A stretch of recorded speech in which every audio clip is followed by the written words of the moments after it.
My name is Hector, and I'm a 47-year-old man. My wife and I were married for 26 years and have known each other for 30. We got married in our senior year in high school when she got pregnant with our firstborn. I was lucky enough to get a job at UPS right after graduation, but we struggled in the beginning. She's from a traditional Irish family, and they hated me at first, but I won them over, especially her father. I made sure she didn't have to work. By the time we were 27 years old, we had 5 kids, 4 girls and a boy. I was just fortunate that the boy came out first. We had our arguments over money, discipline methods, and me complaining about the lack of intimacy. I understood we have 5 children, and they can be very exhausting. I tried to help as much as I could, but she was still tired. However, she was my everything. She always kept her body in shape. I tried as well, but being a delivery driver for a very long time, I'm what they called skinny fat. I have a muscular chest, arms, legs, but I have a sloppy gut. I had the horseshoe hairline that caused me to shave it off, yet Debbie was my everything. There were times she was verbally offensive towards me, and whenever I had enough and lashed back, she became a cry bully, and I just gave up. As the years went by, we were the only married couple in our friend group. Every last one of them got divorced. Out of our 7 married couple friends, 5 were caused by infidelity on the wife's part, 1 was on the husband's part, and the last one divorced because she friend-zoned her husband. I was against my wife hanging out with her newly single friends, however, that would just start a massive argument about me controlling her, keeping her as a prisoner and my personal living play doll. All of that caught me by surprise. The more she hung out with them, the more resentful she became. The kids even took notice. I remember my son and 2 of my daughters arguing with her when I came home, and as much as I understood their frustration, I scolded them for yelling at their mother, and when they left the room, I confirmed their issue, and she told me that we see her as a slave. I asked her where this was coming from, but she told me to forget it, shut down, and walked away. I remember the day I caught her in the act so vividly. Debbie was out with her friends. I was in the kitchen cooking. The kids were watching Train to Busan, and my 3 oldest came to the kitchen. I thought they came to check on the food, but they all had a concerned look. Before I asked what the issue was, my son told me that they think their mother was seeing someone else. Of course, at first, I didn't believe it. I didn't want to believe it. I yelled at them and told them I was going to prove they were wrong. I turned on my iPhone app and saw that she was at a bar on the outskirts of town, so I got into my vehicle and went straight to the bar. When I arrived at the bar, it was crowded, but I saw her circle of friends in the corner booth acting like drunk idiots. When I approached them, they all turned pale, and that unsettling feeling hit my stomach. Since I didn't see her in the bar, I went outside and walked around the parking lot. There was a car in the back corner. It looked like the man in the driver's side was sleeping, a man who I thought was my friend. I approached the car to ask him if he had seen my wife, but when I got closer, it was obvious that he was getting a BJ, and the closer I got, the more I recognized the woman in the car. It was my wife. I was practically standing by the driver's side window, and none of them noticed me. I lost it. I broke the window and dragged him out, and I wasn't civil. Debbie was screaming sorry over and over. I was yelling at her while kicking him. The cops showed up soon after, and I was arrested. I spent a week and a half in county. I had to go into the infirmary because I thought I was having a heart attack. But it turned out I was suffering from broken heart syndrome. The news of what I did spread like wildfire, and eventually, my father-in-law bailed me out. The man was practically in tears when I stepped through those gates. He profusely apologized to me for his daughter's actions.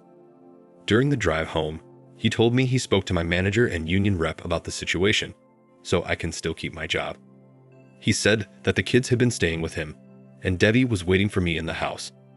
He said he knows what was going to happen, which is why he brought the truck. He was right. When we got to the house, Debbie ran towards me, crying, and tried to hug me, but I pushed her so hard that she fell onto the ground.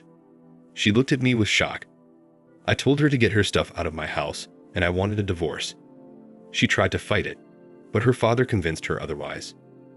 An hour after they left, my mother-in-law came with the kids, and I hugged them all for dear life. She apologized for her daughter's actions as well before leaving. Now in my state, there's mandatory couples counseling before granting the divorce, which in my opinion is complete BS. I don't understand why I have to go to counseling if she cheated. At the beginning of the sessions, I just sat there listening to her dribble. That is exactly what it was, dribble. Blame shifting on the fact we were young parents, and she never experienced the wild lifestyle, the freedom, and she got carried away. She got lost in it, and her friends encouraged it. Soon she felt like she was missing something, so she started a fling. The counselor tried on a few times to make it my fault, telling me that I should have allowed her to spread her wings every once in a while, and how I needed to see it from her point of view. I just looked at the woman and asked the counselor if she was smoking crack, because that was the dumbest thing that could have come out of her mouth. I asked her how long she had been cheating on me. She said 4 months and insisted that the AP was the only one. She also said that it was a mistake and we could get past this because we have a history. So I asked her who initiated it and how many times they slept together. Through her stream of tears, she answered them honestly, and I was quiet for a long while. The counselor tried talking to me twice during this, and I raised my finger. I thought about everything we did before and during our relationship window. The laughter, the conversations, intimacy, everything, and there was no inkling of her being sad or angry. We were just being us. When I finally did speak, I brought up the times we were intimate during that window. I called her, the counselor tried to correct me, and I told her to shut up as I continued to call her every name in the book. Eventually, I told her she was tainted in my eyes. Again, the counselor and Debbie tried to convince me that our history and relationship can get past this mistake, but I didn't want to hear it anymore. It was like they didn't care about my feelings on the matter. It was just about forgiving her and what I can do to get over it and apologize to her for making her feel like a servant, so I walked out. This contested divorce has been a long uphill battle for the past 2 years. Debbie is still trying to make things right, still trying to get us back together. I don't know why, because our conversations are strictly about the kids, and when she tried to talk to me about something else, I hang up on her. Family gatherings consist of me avoiding her or not showing up at all. Our oldest children refuse to talk to her. I try to make them spend time with their mom, but they refuse, and I have chosen to respect that. My in-laws are at my house weekly, and I know that they have been trying to make their daughter give me my divorce, but that has been a bust. My mother-in-law has been especially rough on her, calling her a dumb brat and gossiping about her to her congregation. I had to ask her to stop because I didn't want the whole town to know our business. During the first year, our son and daughter created a Tinder account for me. I thought it was dumb. I'm a middle-aged man with 5 children who has a dad bod. Yet I have been on over a dozen very successful dates that have been a real confidence booster recently. I met someone during my court issue community service. Her name is Isabel, and she was our Habitat for Humanity supervisor. She's drop dead gorgeous and won first place for a Vanessa Marcel look-alike contest at a soap opera convention that she attended with her daughter. That's how we started talking. My daughters love watching General Hospital, so I sat with them. To me, this is one of the few times I get to spend with them. I introduced her to the kids 6 months in, and they instantly took a shine to her. To make things really awkward, my son and her daughter appear to really like each other. However, Debbie is not letting go. She actually told our youngest 2 children that eventually we will get back together. I had to tell her to stop telling them this. Her father is trying to make her go see a therapist, but I just want this over already. I don't regret my years with Debbie. I have 5 wonderful kids with her. I manned up and built a life for her. My only regret is that she ruined 26 years together on a fling. I regret that she thought she had me in a way that I was just going to let it slide and take her back. However, I don't hate her. When I run into her old group of friends around town, I openly call them whores instead of their names. That love and respect that I had for her disappeared when I caught her in that car. She will always be the mother of my children and nothing else. I just hope that she can come to terms with that. For the past month, my ex-wife has been a bit erratic. She's had several physical altercations with her old friends. One of them got a broken nose, one had a busted lip, and the last one was shoved out of the Circle K. Each time the police were called, and considering how small our county was, they just took her to her parents' house. One Saturday, we all showed up at my in-laws' anniversary party, and I went there with Isabel because we were officially dating. Debbie appeared off, so I pulled her to the side, and it was the first time I had actually spoken to her. She told me how sorry she was. She told me that she couldn't understand why she didn't tell her old friends to back off. She told me that she destroyed our family, and seeing how I am with Isabel only made her miss me more, and she wished she appreciated what she had. When she said that, I felt fear in the pit of my stomach, or maybe it was anxiety.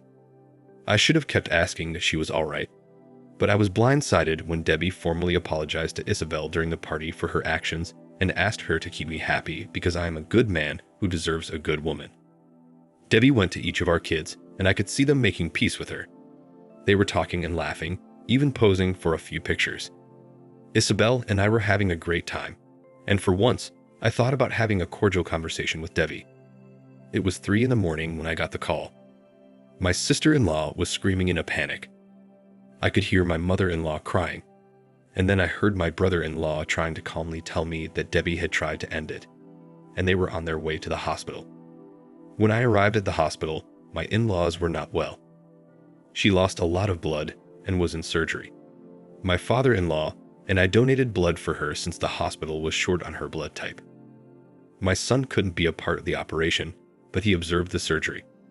All of my daughters were not doing well. My younger 3 daughters were pacing around, and when my son left the OR, he told us she was going to be all right. And when I hugged him, he collapsed into my arms crying. I wanted to cry as well, but I had to be strong for them. One Sunday, my mother-in-law found a few notes that Debbie had left. She wrote one for each of the kids and a thick one for me. In my envelope, there were signed divorce papers and an 8-page letter of apology. The letter just reinforced that she was never unhappy about our marriage. She just gave in to the peer pressure and called it brainwashed, that she was a servant by her so-called friends. She stated that she was so sorry for how she treated me and the kids by having that affair. When Debbie finally woke up, she first refused to talk. She would just stare out the window. Then she slowly began acknowledging everyone, but she was distant. Debbie asked to speak to Isabel alone. When she came out, she told me that Debbie asked her if she loves me because she could see that I love her. Isabel told her that she did love me, and that I was the first man she had been with ever since her husband died 15 years ago in Afghanistan. She asked me if Debbie was right about my love for her, which I acknowledged. This made her really happy. Debbie is going to be in a mental hospital for observation. The doctor told her parents that it could be a year, maybe 2, before she gets released. She may no longer be my wife or the woman whom I devoted all my love, but she is still the mother of my children, and I'm going to make sure that she gets better for the sake of our kids. Thank you for watching. Like, comment, and subscribe if you enjoy the video. Until next time, I'll see you again. Take care.